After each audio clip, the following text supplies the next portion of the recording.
The Lord be with you. And with your spirit. A reading from the Holy Gospel according to Matthew. Glory to you, Lord.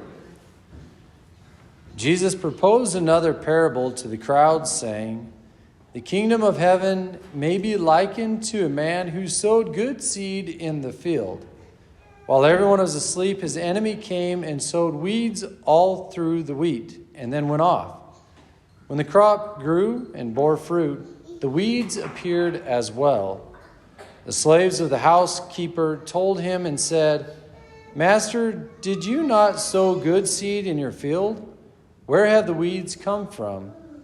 He answered, 'An enemy has done this.'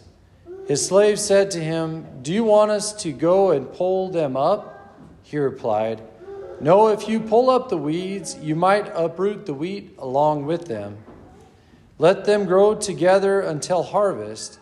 Then at harvest time, I will say to the harvesters, first collect the weeds and tie them in bundles for burning, but gather the wheat into my barn.'"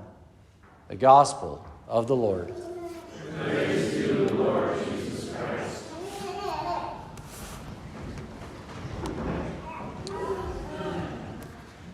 Another vivid parable our Lord gives us about basically the notion of good and evil, that we live in a world that has both weeds and wheat, good and evil. And it's good for us to realize that, because we want a world it's just all wheat, man. So let's deal with these weeds. And our Lord's saying, no, just hang tight, man. I'll deal with them at the end of time. So then how do we go through a world with weeds and wheat, good and evil? I think first it's good to know that God did not create evil, right? Evil is a depravity of God. It's a depravity of good. It's a non-God in a sense. So we see that today in the parable. So the farmer went and he sowed good seed in his field. And then it says that, the laborers came later and said, "Master, did you not sow good seed?" He said, "Yes, I did sow good seed." It was an enemy that sowed bad seed in the field. So how we come to understand, the presence of evil in our world, that it's a depravity of good. It's like darkness. It's just an absence of light. So evil, it's there, but it's an absence of God. It's an absence of good. So we see it, but it's not God. He didn't create it, if it makes sense. So anyway, but we live in this world of light and darkness, good and evil, weeds and wheat. So how do we be good wheat? How do we focus on the wheat in this world? And I think that is the tendency. Like the Lord gave us two eyes, a good eye and a bad eye. It's our choice which one we want to look at it. Right? We can have a bad perspective, just focused on all the weeds in the world, and just be sucked into this whole ship is tanking kind of idea. Or we can choose to look out of our good eye and see the wheat for the sake of the weeds, and be no, there's good going on here. Let's focus on the wheat in this world. So maybe that's the goal. Focus on the wheat. And I'd say the Mass shows us the way. What we do here, it's called the source and summit of our life. So what we do here on Sunday morning should then maybe order the rest of our lives. And this is a thanksgiving sacrifice. Here we receive wheat, Jesus, the bread of life. We receive the wheat.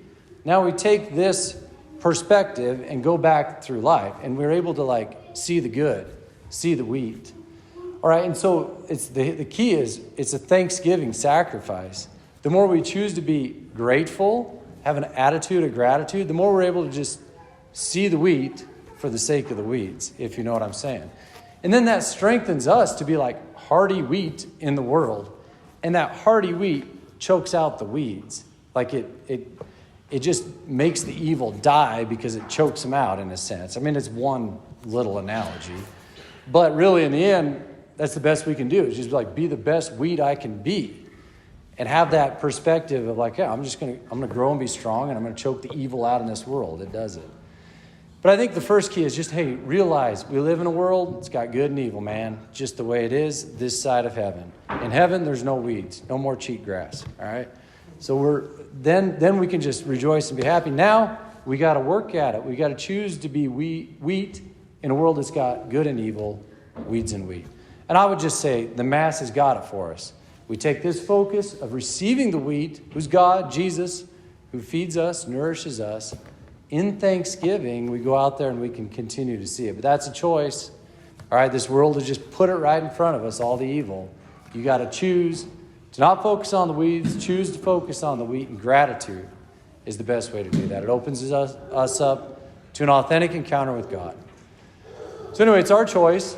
It's our choice we want to focus on. It's not easy out there, but the more we choose to focus on the good, the more we'll have a good attitude and we'll be able to encounter God all the time. And gratitude is that way to choose to look through life out of our good eye.